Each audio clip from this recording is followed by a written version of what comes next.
कोल्हापूरच्या महालक्ष्मीला जायचं ठरवलं आणि भल्या पहाटेच घरातनं निघालो. ट्रॅफिक अवॉइड करायचं होतं. यावेळेला हेही ठरवलं होतं की कोल्हापूरपासून साधारण 1.25 तासावरती आदमापूर, जिथे संत बाळूमामा यांचं मंदिर आहे, जे शंकराचा अवतार होते असं मानलं गेलं आहे, यांच्या मंदिरालाही व्हिजिट करायचे. खूप छान असं मंदिर आहे. भक्तनिवास सुंदर आहे. सुरेख असं दत्त मंदिरही आहे. तिथूनच पुढे साधारण 20 मिनटावरती त्यांचं अजून एक मंदिर आहे मेतगे या ठिकाणी. आणि असं मानलं गेलं आहे की तिथे त्यांनी एक असा खांब बसवलेला आहे की जिथे जाऊन दर्शन घेतल्यानंतर किंवा त्या खांबाला मिठी मारल्यानंतर, प्रदक्षिणा घातल्यानंतर कुठल्याही प्रकारची निगेटिव्हिटी जर असेल तर ती दूर होते. त्यामुळे भूतबाधा उतरवण्याचेही प्रकार तिकडे होतात. पहिल्या दिवशी हे दर्शन झाल्यानंतर दुसऱ्या दिवशी सकाळी 7 वाजताच महालक्ष्मीच्या मंदिरात पोचलो. 7 वाजता जरी पोचलो असलो तरी गर्दी बऱ्यापैकी होती.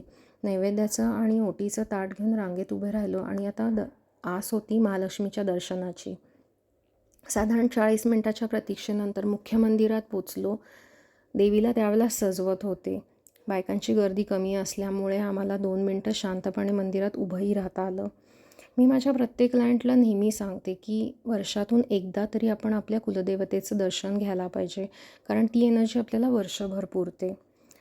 मंदिरामध्ये छान दर्शन घेतल्यानंतर, भरपूर वेळ घालवल्यानंतर कोल्हापूरच्या फेमस नाश्ता सेंटरमध्ये आम्ही पोचलो, गोकुळमध्ये.